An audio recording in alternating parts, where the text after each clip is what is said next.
Praise the Lord. खुदावन यीशुआ हमशीह के नाम से और उसके अगापे प्रेम में फिर एक बार आप सबों को इस YouTube चैनल के अंदर इस बाइबल स्टडी में आप सबों को स्वागत करते हैं। Once again greeting to you all in the name of Yeshua the Messiah and through the love that is agape love, we once again welcome you on this YouTube channel for our regular Bible study. Last time we have completed the message on Ethanim, that is the 7th month on Sukkot. We finished 6th part. गे बार हमने एथानी मतलब 7वां महीना और जो पर्व था सुकौत उसके विषय में हम लोग ने 6 बार गे बार हम लोग ने उसी को 6वां बार खत्म किए और आज हम एक नए विषय में जाएंगे और आज हम लोग 8वां महीना के विषय में हम लोग देखेंगे। तो ये 8वां महीना जो है इब्रानी भाषा के अंदर है बुल और उस टाइम परमेश्वर के दासों ने क्या प्रीच किया, क्या वचन बताया, उसी के विषय में हम लोग वचन से आज देखेंगे।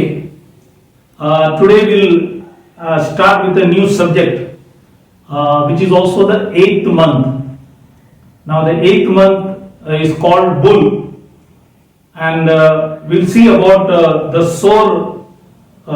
sore displeased is the topic that we'll see what it speaks about. तो आज हम लोग ये जो 8वां महीना है, ये वचन के अंदर लिखा है कि ये महीने का नाम है बुल और ये हम लोग जो आज के जो टॉपिक उसी में ये होगा, जो विषय होगा बहुत ही अप्रसन्न, इसी के विषय में हम लोग देखेंगे। बहुत ही अप्रसन्न जो परमेश्वर के दासों ने प्रचार किया उसी के बारे में हम लोग देखेंगे। तो आज वचन में गहराई में जाने से पहले हम आज के रोटी जो है तोड़ने से पहले हम दुआ करें ताकि खुदा हम सबों को आशीष करे, आशीर्वाद करे। Before we could go to the topic, let's bow down our heads and pray that God may bless this word. तो आइए हम प्रार्थना करेंगे। Hallelujah hallelujah. खुदावन यीशु मसीह राजाओं का राजा, प्रभुओं का प्रभु, आज की जो विषय जो 8वें महीने के विषय में खुदावन आज जो भी बताए जाएंगे तेरी आत्मा से प्रकाशित कर ताकि सुनकर समझकर तेरे करीब आए और तुझे सारा आदर सम्मान करे और तेरे नाम की महिमा कर सके और जितने हम सीखे हम घटे और आप हमारे जीवन के अंदर बढ़े। सबों को आशीष कर, सभी के ऊपर दया कर। छोटी सी विनंती खुदावन यीशु मसीह के नाम से मांगता हूं, सुन कबूल कर, आमीन। तो आज हम जो अर्थ जो है और विस्तार इस महीने के विषय में आप देखेंगे। तो ये जो बुल है ये 8वां महीना है और वो पवित्र पंचांग के अनुसार 8वां महीना और नागरिक पंचांग के अनुसार ये है दूसरा महीना। मैं वापस याद दिलाता हूं कि ये जो 8वां महीना है पवित्र पंचांग के अनुसार ये 8वां महीना है और नागरिक पंचांग के अनुसार कैलेंडर के मुताबिक दूसरा महीना है। और ये जो बुल है ये इब्रानी भाषा में और भी कुछ शब्द भी लिखा गया है, वो है बुल का बुल और दूसरा शब्द ये मरकेश्वन या हेश्वन या केशवन, ये सब वर्ड वापर किया जाता है, ये सब बुल के लिए कहा जाता है। और ये बुल इब्रानी भाषा में इसका मतलब है कि बारिश या वर्षा का समय ही, और ये पृथ्वी के उपज का शुरुआत यहां से है। और इस महीने को ये भी कहा जाता है कि ये वर्षा का मौसम है और ये जो पहला वर्षा जब होता है तो वो इब्रानी भाषा में लिखा गया योरे बोलता है और ये प्रथम वर्षा भी है। और ये साल ये जो महीना है अक्टूबर 19 तारीख को ये महीना का शुरुआत का दिन है, अक्टूबर 19 तारीख। आज हम लोग 21 तारीख है, अक्टूबर 19 तारीख को ये महीना शुरू हो गई। तो इसी के विषय में और भी कुछ बातों को हम लोग आगे देखेंगे. Today we'll see about the meaning and details about this 8th month, which is called Bull, and the subject that we'll preach is on the sore displeased. So what is this sore displeased? We'll see later. But this Bull is the 8th month in the sacred calendar and 2nd month in the civil calendar. The other word for Bull is Markeshwan, या हेश्वन या Keshavan. These are the other word for bull, which is also being used in the Hebrews.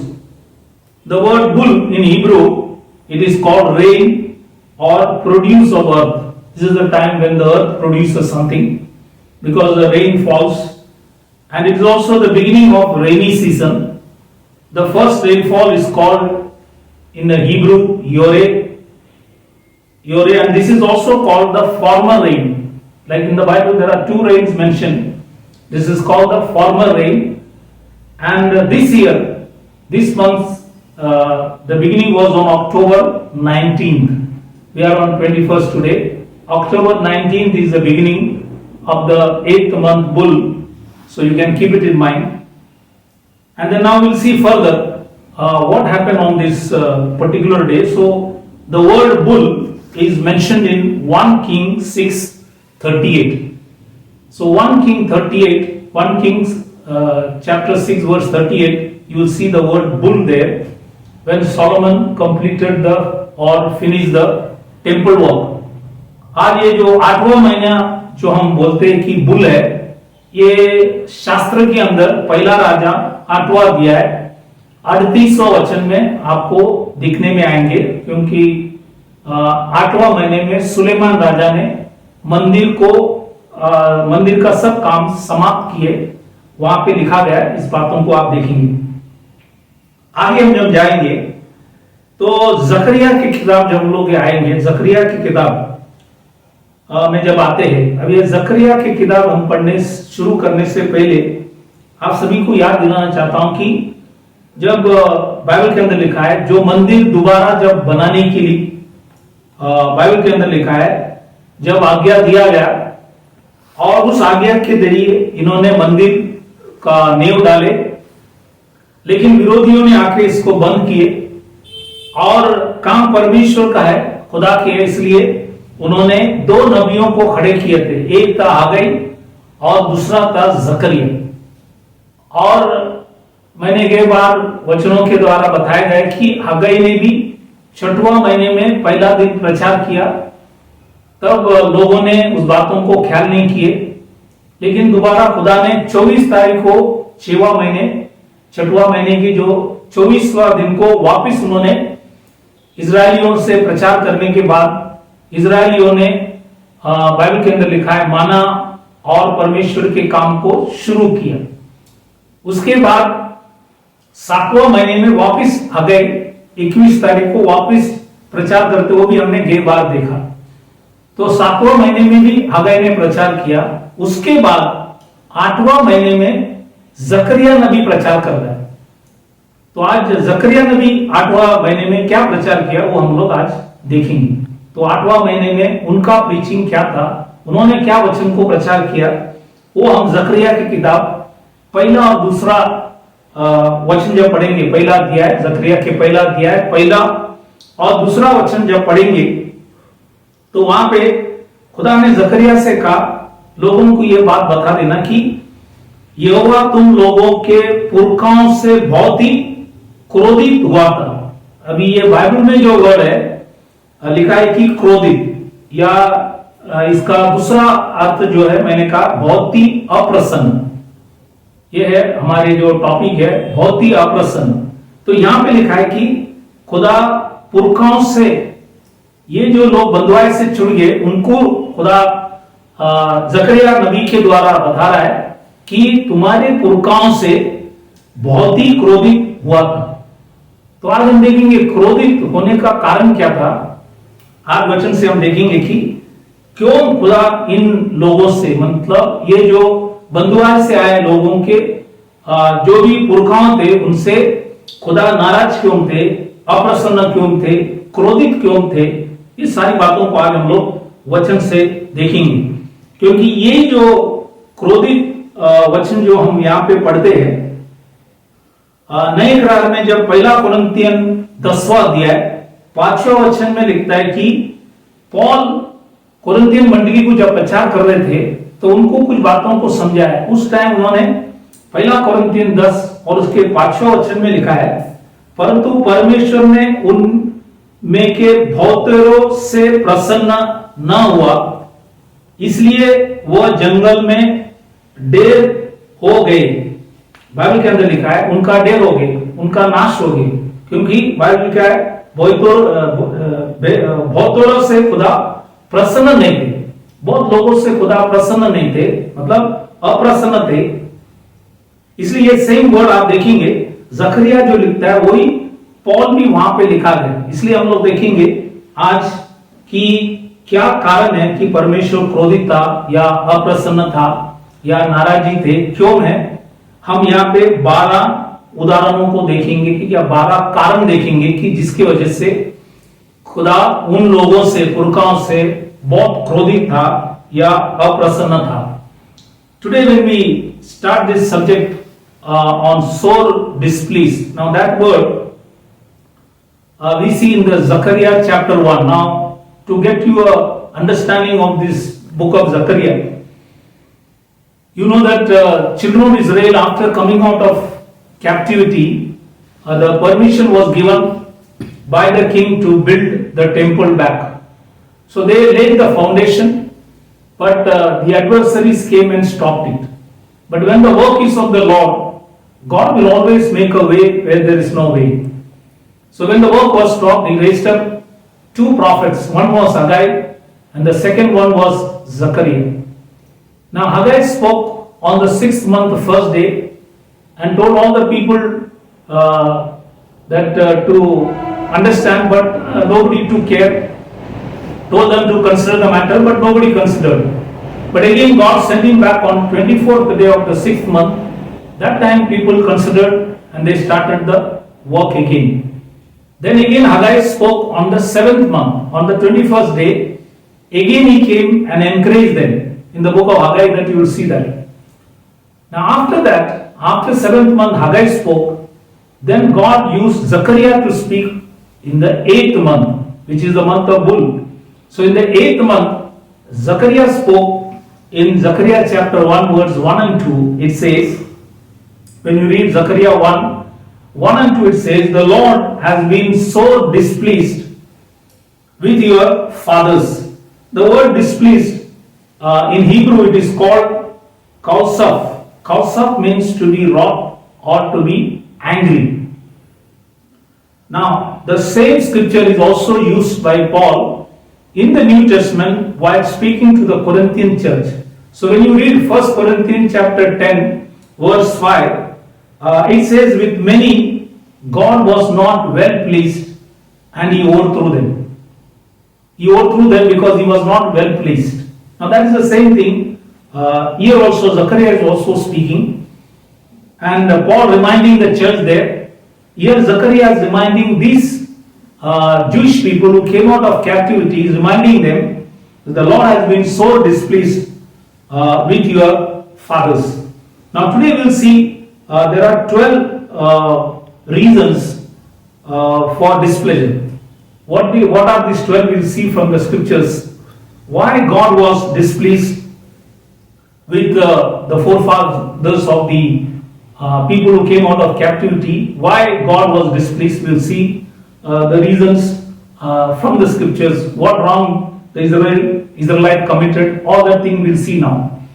तो आज हमने वचन से आपको यहाँ पे बताया गया कि ये जो बाइबल के अंदर लिखा है, पुरखाओं से बहुत ही क्रोधित। ये क्रोधित वर्ड जो है ये इब्रानी भाषा के अंदर है कौसाफ या कौसेफ। कौसेफ का मतलब है क्रोध या गुस्सा। तो खुदा इनसे क्रोधित क्यों थे या अप्रसन्न क्यों थे, हम आज 12 जो कारण है उसकी देखेंगे। तो इसी के लिए हम लोग नए करार में आएंगे। पहला जो कारण, पहला कुरिन्थियन 10वां अध्याय 6वां वचन हम लोग जब पढ़ेंगे तो वहां पे लिखा गया कि ये बातें हमारे लिए दृष्टांत ठहरी कि जैसे उन्होंने बाइबल के अंदर लिखा है लालच किया, वैसा हम बुरे वस्तुओं का लालच न करें। तो ये वर्ड लालच जो है ये यूनानी भाषा के अंदर लिखा है कि एपिटोमेयो। एपिटोमेयो मतलब कि लालच या बुरी चीज पर दिल मन न लगाना। तो बुरी चीज पर हम मन न लगाना, लालच बाइबल के अंदर लिखा है। ये एक कारण था कि जिसके वजह से खुदा बहुत क्रोधित था या अप्रसन्न, इसी की वजह से कि बाइबल के अंदर लिखा है कि लालच। तो ये लालच बाइबल के अंदर लिखा है, ये पहला कारण है जिसके वजह से खुदा बाइबल के अंदर लिखा है वो पुरखाओं से बाइबल के अंदर लिखा है क्रोधित थे, अप्रसन्न थे। दूसरा बात हम लोग पहला कोरिन्थियन 10वां अध्याय 7वां वचन में दूसरा कारण लिखा है कि और न तुम मूर्ति पूजक बनो जैसे कि उनमें से कितने बन गए थे, जैसा लिखा है लोग खाने पीने बैठे और खेलने कूदने उठे।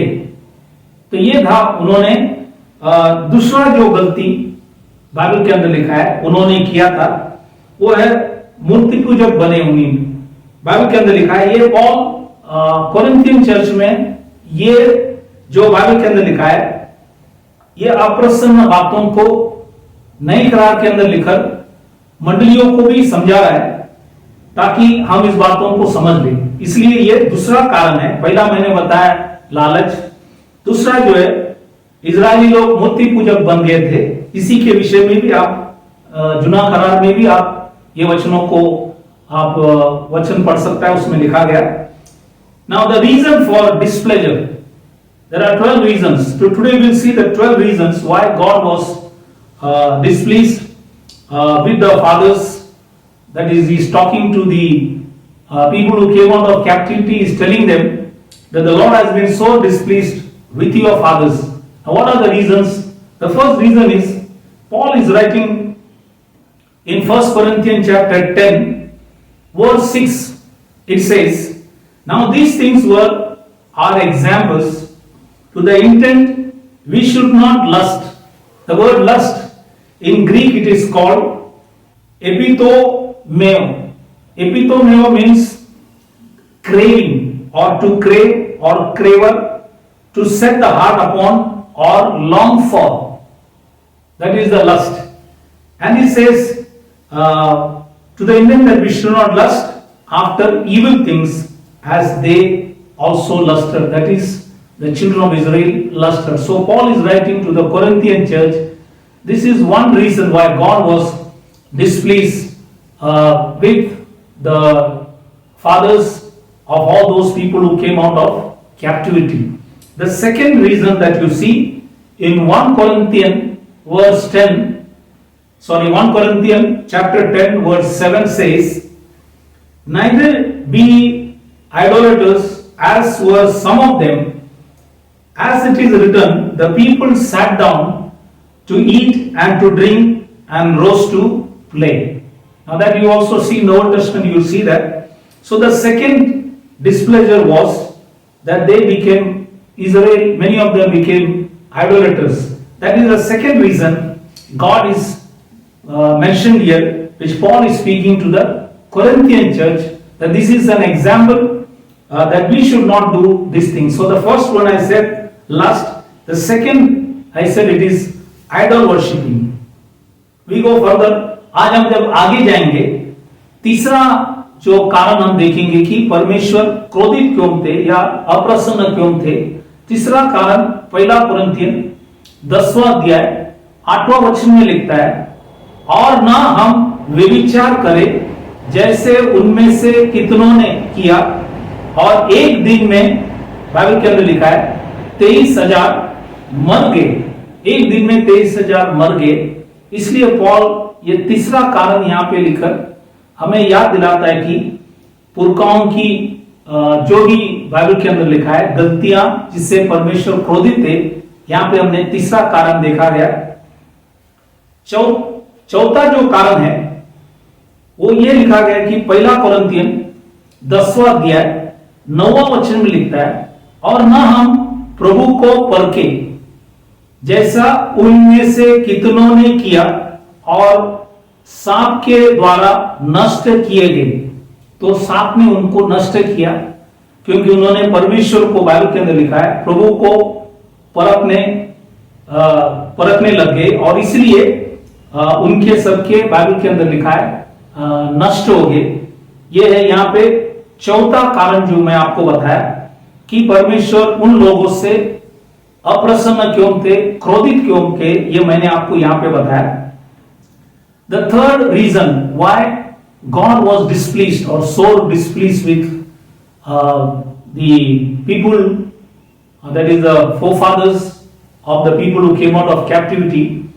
We read in 1 Corinthians 10:8 says, neither let us commit fornication as some of them committed and fell in one day 320,000.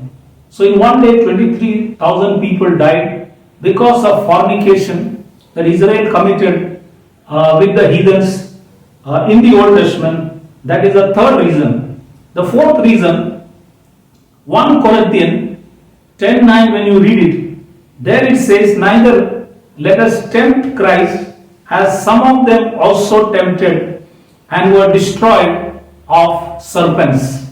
So this is the fourth reason that you see that these Israelites committed all these sins. And the fifth one, पांचवा जो है, जो कारण है कि परमेश्वर अप्रसन्न क्यों है, उसी को हम देखेंगे। तो पहला कोरिन्थियन 10वां अध्याय 10वां वचन जब लोग पढ़ता है तो वहां पे लिखा गया, और न तुम कुड़कुड़ाओ जिस रीति से उनमें से कितने कुड़कुड़ाए और नष्ट करने वाले के द्वारा नष्ट किए गए।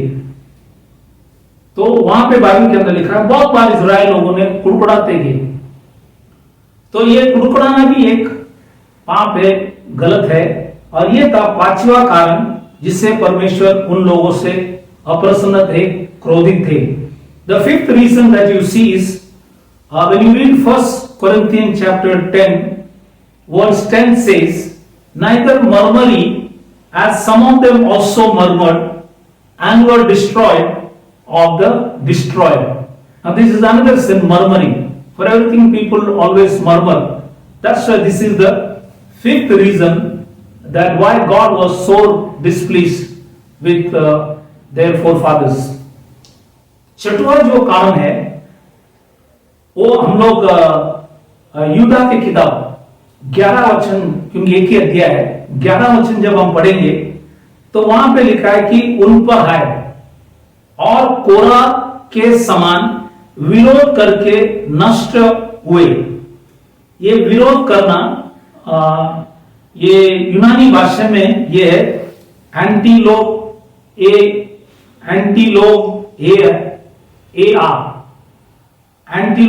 मतलब विरोध। तो ये कोरा, दातान, अभिराम, आप जब गिनती की किताब 16 में पढ़ेंगे तो वहां पे ये सभी लोगों ने, बाइबल के अंदर लिखा है कि मूसा और एरन के विरुद्ध खड़े हुए, और इसी की वजह से वहां पे भी बहुत लोग, बाइबल के अंदर लिखा है, नष्ट हुए। और बाइबल के अंदर यह है छठवां जो कारण कि परमेश्वर उन पुरखाओं से अप्रसन्न थे, क्रोधित थे। सातवां कारण जो है, पहला शमूएल 12वां अध्याय 17 वचन जब लोग पढ़ेंगे तो यहां पे लिखा गया, पहला शमूएल 12वां अध्याय 17 में लिखा है, तब तुम जान लोगे और देख भी लोगे कि तुमने राजा मांगकर यहोवा की दृष्टि में बहुत बड़ी बुराई की है। वो लोग ने राजा मांगा। जब खुदा राजा थे, उन्होंने देश के लोगों को देखकर कहा हमको भी एक राजा दे दो, और उन्होंने लिखा है कि बहुत बड़ी बुराई की है। यह है सातवां कारण जो मैंने आपको वचन से यहां पे बताया कि इसी कारण से खुदा नाराज थे, अप्रसन्न थे। या बाइबल के अंदर लिखा है क्रोधित थे। The sixth reason why God was so displeased with their forefathers is mentioned in Jude chapter, only one chapter, the book of Jude chapter 1, only one chapter, verse 11. It says, and perished in the gainsaying of Korah. That is also mentioned in Numbers chapter 16. The word gainsaying, the Greek word is antilogia. Antilogia means disobedience or to speak against. Now, Dathan, Abiram, Korah and all these people spoke against Moses and Aaron, and that's why they all perished in the gainsaying. The Bible says that was the sixth reason. The seventh reason is when you read 1 Samuel chapter 12 verse 17. When you read it, it says that you may perceive and see that your wickedness is great, which you have done in the sight of the Lord in asking you a king. So asking a king, when God himself was their king, they wanted to have a king like the nations of the world, and that's what they had done, a great wickedness, the Bible says. Now that was the seventh reason why God was so displeased with their forefathers. आगे जब हम पढ़ता है, आठवां जो कारण था, दूसरा इतिहास इसका 36वां अध्याय 14 वचन जब हम पढ़ेंगे तो यहां पे और भी कुछ बातों को लिखा है। यहां पे लिखा है कि सब प्रधान याजकों ने और लोगों ने भी अन्य जाति के से घिनौना काम करके बहुत बड़ा विश्वासघात किया। तो बाइबल के अंदर लिखा है घिनौना काम, यह है आठवां जो कारण। घिनौना किया मतलब अन्य जातियों के समान उन्होंने भी जो चीज नहीं करना है वो सब चीज इजरायली लोगों ने किए। और इसलिए ये जो वर्ड घिनौना इब्रानी भाषा के अंदर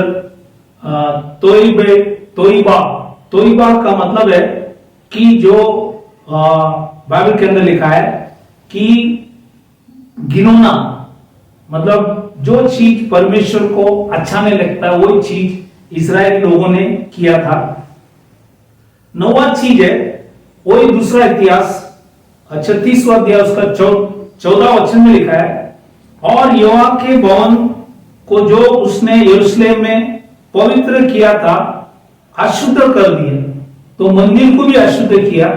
यह था नौवां कारण जिसके वजह से खुदा अप्रसन्न थे या क्रोधित थे।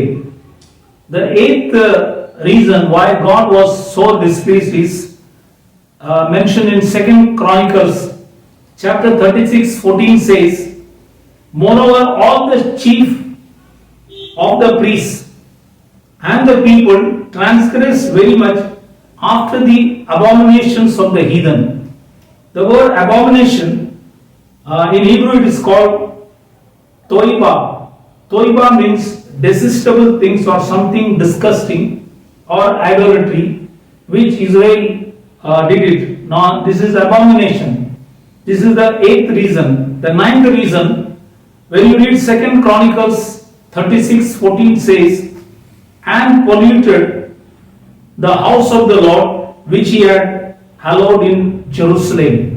Polluted means the Hebrew word is taume. Taume means defiled or contaminated.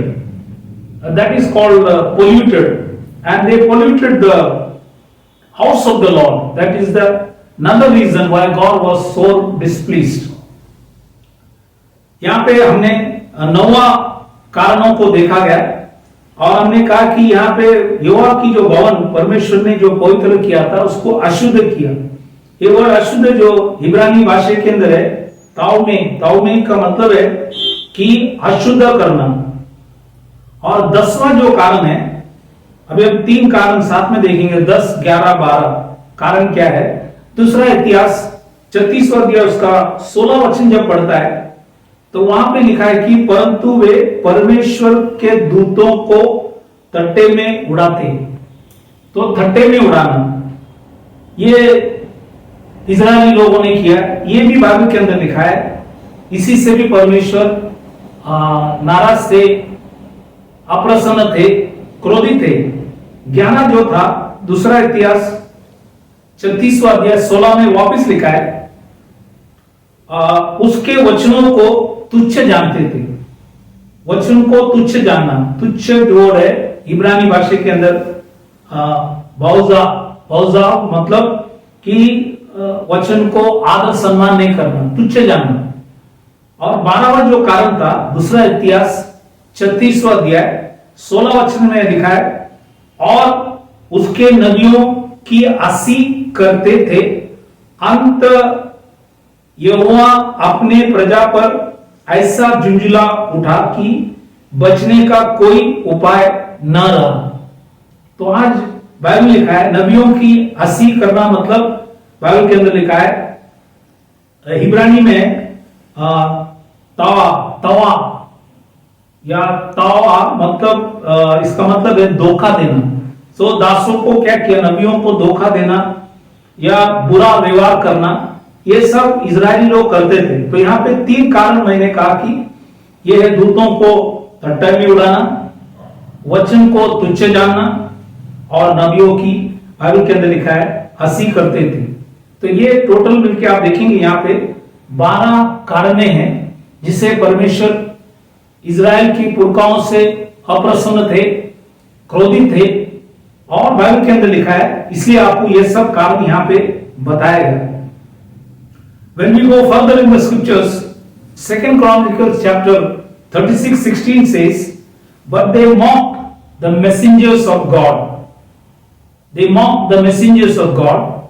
The 11th reason is 2 Chronicles 36:16, and despise his words. The word despise in Hebrew is called bauza. Bauza means to disesteem, or to disdain, or to scorn. That is the meaning. Then the 12th reason why God was so displeased is 2 Chronicles 36:16 says, and misused his prophet until the wrath of the Lord rose against his people till there was no remedy. Now that word misused in Hebrew it is called ta. Ta means cheat or maltreat or deceive. That is the meaning that you see, or a deceiver. So these are the 12 reasons that you see that God was displeased with their forefathers. All these reasons, that's why it says when Zechariah was preaching on the 8th month, he is reminding all these people who came out of captivity that you be utmost careful because your forefathers fell down because of these 12 reasons. इसलिए खुदा ने जकरिया नबी के द्वारा यहाँ पे प्रचार उन्होंने जो 8वां महीने में किया, ये जो बंधुआई से जुड़े हुए लोगों से कहा कि तुम इस बातों को ख्याल करना, क्योंकि परमेश्वर पुरखाओं से क्रोधित था। मैंने 12 कारण बताया। तो आज इसी से ख्याल करने के लिए इन लोगों को जकरिया नबी ने भी प्रचार कर उनको भी समझाया कि आप लोग जैसे आपके पुरखाओं ने किया वो कामों को न करें, उनका नाश हो गया। आप लोगों को नाश ना होने के लिए जकरिया नबी ने उन सभी लोगों को वचन को प्रचार किया गया। When we आगे हम जब जाएंगे तो सिर्फ जुना करार में नहीं, अब हम नए करार में भी जब आता है तो खुदा सिर्फ इजरायली लोगों से नहीं, मंडली के जो पहले पुरखाओं थे उनसे भी खुदा नाराज थे। क्योंकि बाइबल में लिखा है, जब हम प्रकाशित वाक्य में जब जाते हैं 2रा अध्याय और 3रा अध्याय, ये 7 मंडलियां हैं। ये जब मंडलियों के विषय में जो आप पढ़ेंगे वहां पे भी कुछ कुछ चीज था जो खुदा के विरुद्ध थे। हम आज कुछ 9 बातों को देखेंगे कि मंडली के भी जो पुरखाएं थे, मतलब पहले चर्च पेंटिकॉस्ट के अंदर खुदा ने जब खड़ा करने के बाद, जब शिष्य लोग सब चले जाने के बाद, वहां पे रोम साम्राज्य की बहुत से रिवाजें मंडलियों के अंदर घुस गए और मंडलियों के अंदर आए, और इसलिए इस बातों को समझना बहुत जरूरी है, क्योंकि यहाँ पे सातों कलीसिया में परमेश्वर की दास युवान जब वहां पे थे, उन्होंने इन सभी मंडलियों को समझाया और कहा कि ये जो गलतियां हैं उसे हम सुधर जाए, क्योंकि खुदा उससे विरुद्ध है। जैसे जुना करार में पुरखाओं से बाइबल के अंदर लिखा है परमेश्वर नाराज थे, पुरखाओं से परमेश्वर क्रोधित थे, वैसे मंडलियों से भी खुदा क्रोधित है, विरोध है, क्योंकि कुछ चीज मंडली भी करते थे जो खुदा की दृष्टि में सही नहीं थे। When you come to the New Testament, not only that God was displeased with forefathers, here God is also displeased with the church, because after the departure of all the disciples, you see that the church brought in so many Roman teachings into the church, and after the first century, that you see that slowly all these rituals and traditions entered the church. That was after Pentecost, and when John is writing to all these churches, or when he visited, he told all these churches that there are certain things which God is against. Now you got to keep away from those things, and that's why this scripture, when you read Revelation chapter 2 and 3, there are 7 churches. Now these churches are also being told that there are certain things that God is against. So we'll see today 9 things that God is against. What are they? We'll see in the 7 churches that you see in the Bible. पहला चीज हम जब जाएंगे तो प्रकाशित वाक्य दूसरा अध्याय दूसरा वचन जब लोग पढ़ते हैं, वहां पे लिखा गया, और ये भी कि तू बुरे लोगों को देख नहीं सकता, और जो अपने आप को प्रेरित कहते हैं और नहीं, उन्हें तूने परख कर झूठा पाया है। तो उस टाइम में बहुत से प्रेरित लोग थे। जब इफिसस की जो मंडली था, उन्होंने जब परखा, तब उनको समझ में आया कि ये बाइबल के अंदर लिखा है सब झूठा है, सही नहीं है। तो ये हर बार होगा, इसलिए पहला यूहन्न 4 अध्याय पहला वचन जब आप पढ़ेंगे तो लिखा है कि हर एक आत्मा की प्रतीति मत करो, हर एक आत्मा को परखो। इसलिए हमको सब व्यक्तियों को परखना है, प्रचारकों को भी परखना है, विश्वासियों को भी परखना है, सबको परखना है, तो ही आपको समझेंगे सही क्या है, गलत क्या है। ये मंडली ने परखा और इन सब प्रेरितों को बाइबल के अंदर लिखा है झूठा पाया गया। इसलिए हम लोग भी इस बातों को ख्याल करें। When we read Revelation chapter 2 verse 2, here it is written, how thou cannot bear them which are evil, and thou hast tried them which say they are apostles and are not, and hast found them liars. So here this church, the Ephesian church, tried these apostles and found them liars. That's why in 1 John 4:1 says, believe not every spirit, but try the spirit whether they are of God or not. So today we need to try the preachers, the pastors, the believers, everybody has to be tried and see what they believe is there in the scripture or not. Not just blindly believing, but trying everything so that you may know what is the factual thing written in the Bible. इसलिए आज हर चीज को हमें परखना है, ताकि हकीकत में क्या चीज है हम इसको जान सके। इसलिए ये था पहला चीज खुदा मंडली से करता है, मैं ये चीज से विरुद्ध है जो भी लोग प्रेरित कहते हैं, और जब तुम परखेगा तो उनको झूठा पाए जाएंगे। नंबर 2, प्रकाशित वाक्य दूसरा अध्याय 4 वचन में लिखा गया, पर मुझे तेरे विरुद्ध ये कहना है कि तूने अपना पहला सा प्रेम छोड़ दिया है। तो पहला जो प्रेम था, जैसे शुरुआत में लोग आते तो बहुत प्रेम रहता है, लेकिन कुछ समय के बाद वो प्रेम ठंडा हो जाता है। इसलिए इस बातों को भी हमें ख्याल करना है, क्योंकि मत्ती की सुवर्तमान 24वां अध्याय 12 वचन जब हम पढ़ेंगे, लिखा है कि अधर्म के बढ़ने से, पाप बढ़ने से, अधर्म बढ़ने से बहुतों का प्रेम ठंडा पड़ जाएगा।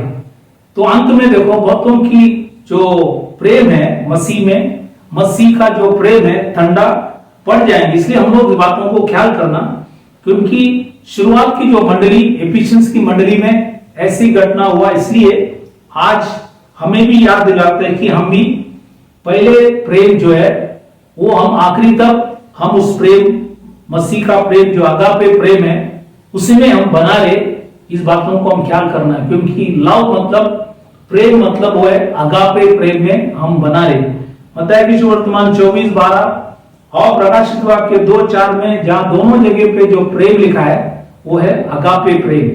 तो अगापे प्रेम ठंडा नहीं होना चाहिए, इसलिए हम इस बातों को ख्याल करना बहुत जरूरी है। When we read the second thing that God is against is, that is in Revelation chapter 2 verse 4 says, nevertheless I have somewhat against thee, because thou hast left thy first love. The word love in Greek it is called agape. Now in Matthew chapter 24 verse 12 says, because iniquity shall abound, the love of many shall wax cold. So when iniquity increases, that's why you see many people when they come to Christ, they show great love. As the days pass by, you see that the love comes down, and what they were doing in the beginning, loving God, reading Bible, doing God's work, all comes down because of iniquity. That's why we need to be careful. The same thing happened in the Ephesian church. That's why John is writing here and telling us that God is against such thing, that we need to be careful. इसलिए यहाँ पे Bible के अंदर लिखा है, शुरुआत की जो प्रेम है, पहला जो प्रेम है, वो बाइबल के अंदर लिखा है ठंडा नहीं होना चाहिए। जो हम लोग पहले से करते आए उसी को हम करते रहे, ताकि खुदा को हम आदर सम्मान करें। इस बातों को भी ख्याल करना। तीसरा चीज जो है, प्रकाशित वाक्य 2:6 में जब हम लोग पढ़ेंगे तो वहां पे लिखा है, पर हां तुझ में ये बात तो है कि तू निकलियों की कामों से घृणा करता है, जिनसे मैं भी घृणा करता हूं। निकलियों की जो काम, ये शुरुआत में काम था, आगे जाके 15 में वो शिक्षा बन गई।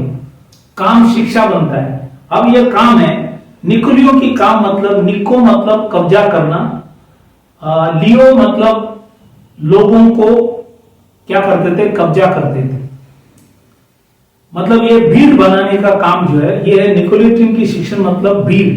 खुदा भीड़ को नहीं देख रहे, खुदा भेड़ को देख रहे। तो आज हमें लोगों को लेके आकर भेड़ बनाना है, भीड़ जमा नहीं करना है। खुदा भीड़ से प्रसन्न नहीं है, लेकिन भेड़ से जरूर प्रसन्न है। इसलिए लिखा है कि निकलियों की कामों से घृणा करता हूं।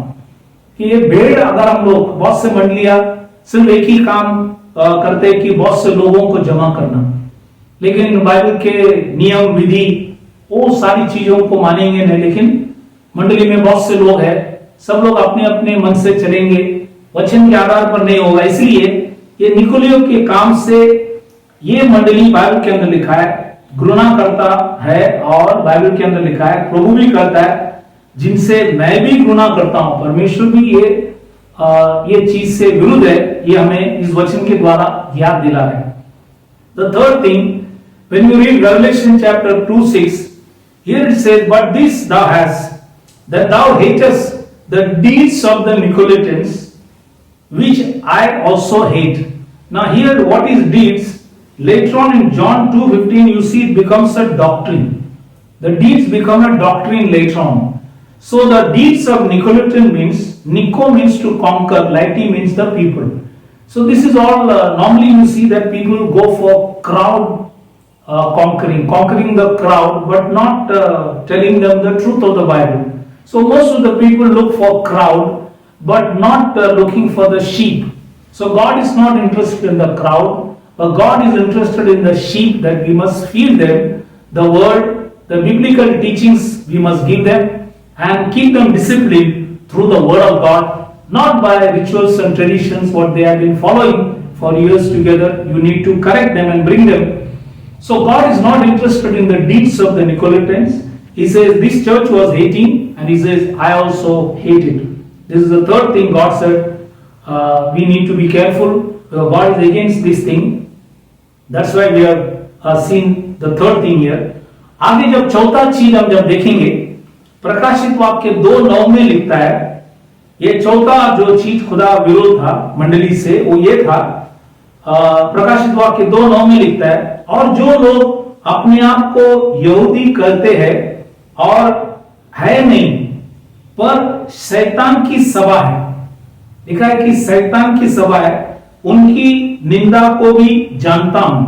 ये शैतान की सभा मतलब, ये शैतान वर्ड जो आप यूनानी भाषा में देखेंगे, ये है सैटानस। सैटानस का मतलब है दोष लगाने वाले, एक्यूसर, दोष लगाने वाले।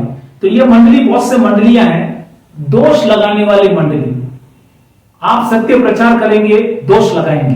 तो आज बाइबल के अंदर लिखा है, बहुत से लोग हैं कहते हैं हम यहूदी, मतलब आज विश्वासी लोग कहते हैं कि हम विश्वासी है, लेकिन लिखता है कि वो शैतान का सभा है, मतलब दोष लगाने वाला सभा है। हर सत्य को दोष लगाते, इसलिए यहां पे ये वचनों को यहां पे लिखा गया। इसलिए हम लोग इस चीजों से भी ख्याल करें ताकि खुदा आप सबों को आशीष करे। इसलिए हम दोष लगाने वाली मंडली ना बने, लेकिन विश्वासियों की मंडली बनने के लिए हम कोशिश करें।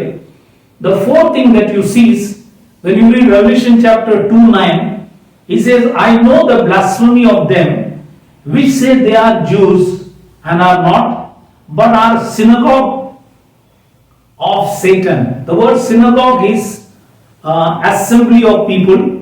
Satan in Greek, both this word Greek, it is called Satanus. Satanus means accuser. So there are a lot of churches, they are called assembly of accusers, accusing the truth of the Bible. All the time they will accuse. They say we are believers, but they will accuse. If you teach people the truth, they will also accuse you.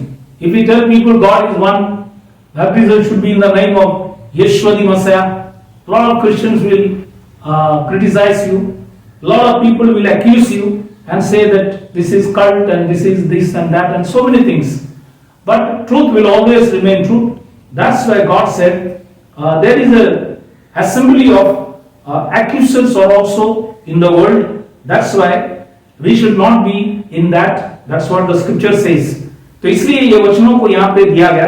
पांचवा जो चीज जो खुदा विरोध है मंडली से भी, वो है प्रकाशित वाक्य 2:14 में लिखता है, पर मुझे तेरे विरुद्ध कुछ बातें कहनी है, क्योंकि तेरे यहां कुछ ऐसे हैं जो बिलाम की शिक्षा को मानते हैं, जिसने बालक को इजराइलियों के आगे ठोकर का कारण करना सिखाया कि मूर्तों पर चढ़ाए गए वस्तु खाए और व्यभिचार करें। तो ये बाइबल के अंदर लिखा है, बिलाम की जो शिक्षा था, ये बालक जो मोयाबी लोगों को बाइबल के अंदर लिखा है को लेके आकर बाइबल के अंदर लिखा है इजराइल को ठोकर का कारण बना। इसलिए ये चीज भी हम लोग करें नहीं, इसलिए वचन को यहाँ पे दर्शा गया। ये पांचवा चीज खुदा ने लिखा गया। The fifth thing is when you read Revelation chapter 2:14, here it says, but I have few things against thee. Now this is, I said, God is against the church. Why? Because he said, because thou hast there them that hold the doctrine of Balaam, who taught Balak to cast a stumbling block before the children of Israel, to eat things sacrificed unto idols, and to commit fornication. So like the doctrine of Balaam, there are a lot of doctrine of people in the world, so many doctrines which are contrary to the word of God. You need to check everything. There is so many doctrine that you see that is not in line with the word of God. Therefore, all the thing you got to get out and believe only what is there in the Bible, not the teachings of Balaam, not the teachings of many teachings that are there in the world. You need to take care of all those things and try and find out what the scripture says and do all that which is right, that God may bless you. इसलिए ये है पांचवा कारण जो हमने देखा कि हम बिलाम की शिक्षण से, बाइबल के अंदर लिखा है, हम दूर रहे। वैसे आज भी दुनिया में बहुत से शिक्षण हैं जो वचन के आधार पर नहीं है, उस सब चीज से हमें अलग होना है। छठवां चीज जो खुदा मंडली के विरुद्ध ये है, वो एक प्रकाशित वाक्य 2:15 में लिखता है, वैसे ही तेरे यहाँ कुछ ऐसे है जो निकलियों की शिक्षण को मानते हैं। हमने 2:6 में देखा कि निकलियों की काम, अभी यहाँ पे क्या हो गया, निकलियों बाइबल के अंदर लिखा है कि यहाँ पे निकलियों की शिक्षा, तो काम क्या हो, यहाँ पे शिक्षा बन गया। मतलब कुछ चीज शुरू होता है एक काम, बाद में वो क्या होता है, एक शिक्षा, मतलब एक डॉक्ट्रिन हो जाता है। इसलिए ये सब चीज से बाइबल के अंदर लिखा है खुदा विरुद्ध है, इसलिए हम इस बातों को भी ख्याल करें। ये छठवां चीज। सातवां चीज प्रकाशित वाक्य 2:20 में लिखा गया कि पर मुझे तेरे विरुद्ध ये कहना है कि तू उस स्त्री इजेबेल को रहने देता है जो अपने आप को भविष्यद्वक्ता कहती है और मेरे दासों को व्यभिचार करने और मूर्तों के आगे चढ़ाए गए वस्तुओं खाने सिखलाकर बरमाती है। अब बाइबल के अंदर लिखा है, ये यहाँ पे बाइबल के अंदर लिखा है कि व्यभिचार मतलब आत्मिक तौर से भी, ये व्यभिचार मतलब क्या है, सच्चा परमेश्वर को छोड़कर और कोई चीज अगर हम मानेंगे तो एक आत्मिक व्यभिचार हो गया। जैसे स्त्री अपने पुरुष को छोड़कर दूसरे के साथ जाएंगे तो हम कहता है कि व्यभिचार, वैसे एक विश्वासी सच्चे खुदा को छोड़कर और कोई चीज को मानते हैं। जैसे बाइबल में लिखा है कि खुदा एक है और आप बोलेंगे नहीं खुदा 3 है, 2 है या और कुछ चीज है, तो फिर आपका शिक्षण जो है अलग हुई।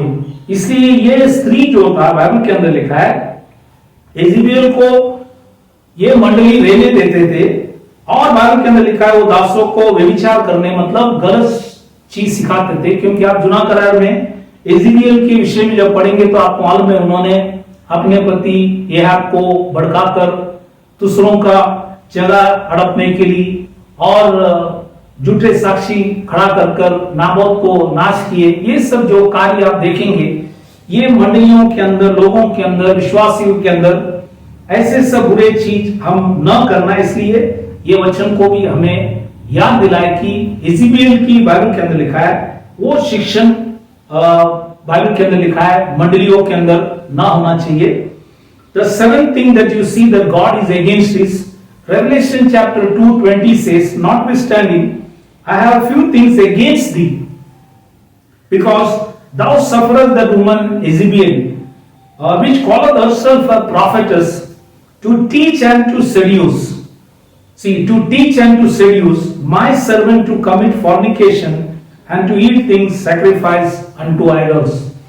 Now this Jezebel, you read in the Old Testament what she has done, a lot of wrong things. She was instrumental in guiding her husband Ahab, and through which they wanted to grab Naboth's property, and then she also brought 2 wicked witnesses against Naboth and stoned him to death.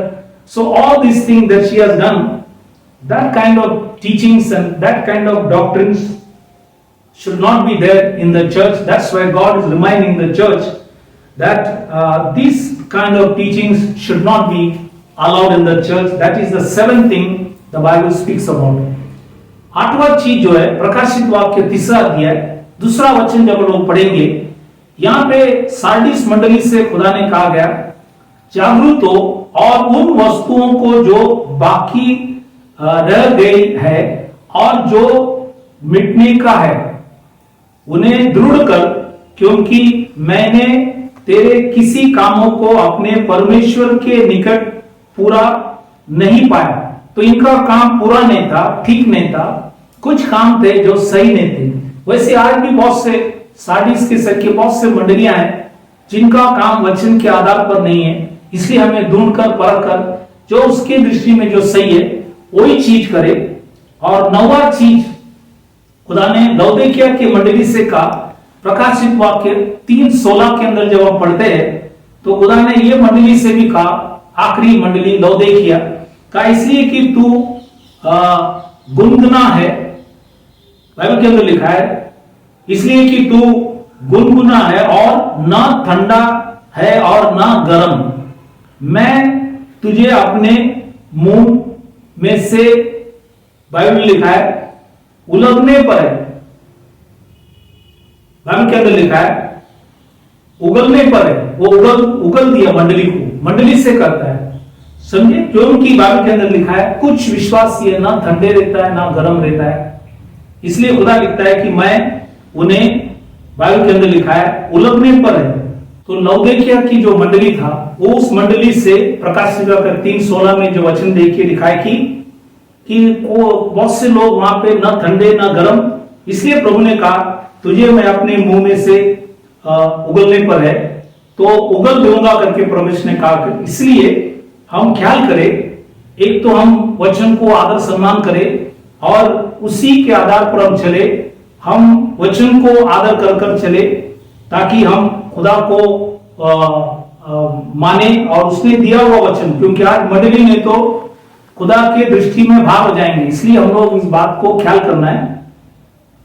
The eighth reason that you see that or why God is against, when you read Revelation chapter 3:2, to the Sardis church he says, be watchful and strengthen the things which remain that are ready to die, for I have not found thy work perfect before God. So here also, though Sardis church was doing a lot of good things, yet their work was not perfect before God. So we should see that all the work that we do is perfect before God, so that all glory may come to Him. Then the ninth thing that we see in Revelation chapter 3:16, he says, so then because thou art lukewarm and neither cold nor hot, I will spew thee out of my mouth. He's telling the church, that is the Laodicea church. So is that church, he says, because you are not cold nor hot, I will spew thee out of my mouth. That means they will go out. So we are to bring people back into the truth and teach what is in the Bible, so that they may do everything according to the Bible. So here in the New Testament also I showed you, like Old Testament, why God was so displeased with forefathers.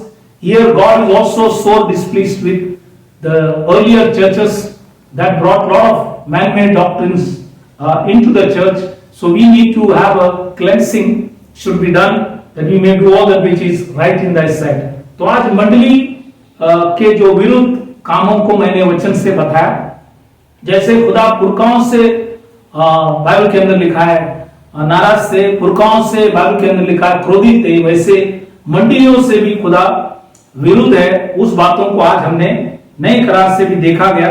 इसलिए ये जुना करार में मैंने आपको जकरिया की किताब से 8वां महीने में, ये जो बुल महीना है, उस महीने में जकरिया नबी ने जो प्रचार किया वो आज मैंने आपको बताया। अगली बार ये 8वां महीने में और भी कुछ बातों को लिखा है, तो हम लोग हफ्ते के पहले दिन उस बातों को भी देखेंगे, ताकि प्रभु उस वचन के द्वारा आप सबों को आशीष करे, ताकि ये 8वां महीने के जो प्रीचिंग है, वचन है, जो आपको मैंने वचन से सारी बातों को बताया।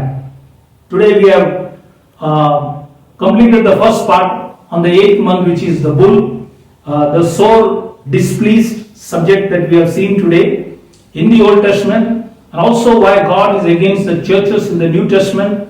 And the 7 churches, we have seen 9 points there, and we also seen sore displeased. There are 12 things why God was so displeased with the forefathers. All that detail we have seen. Next, that is on the first day of the week, we'll see some more things about the 8th month, the bull. We'll see it next Sunday, so that God may be able to bless you. तो खुदा इस वचनों से आप सबों को आशीष करे। तो 8वां महीने के विषय में कई बातों को आज आप सबों को मैंने वचन से समझाया।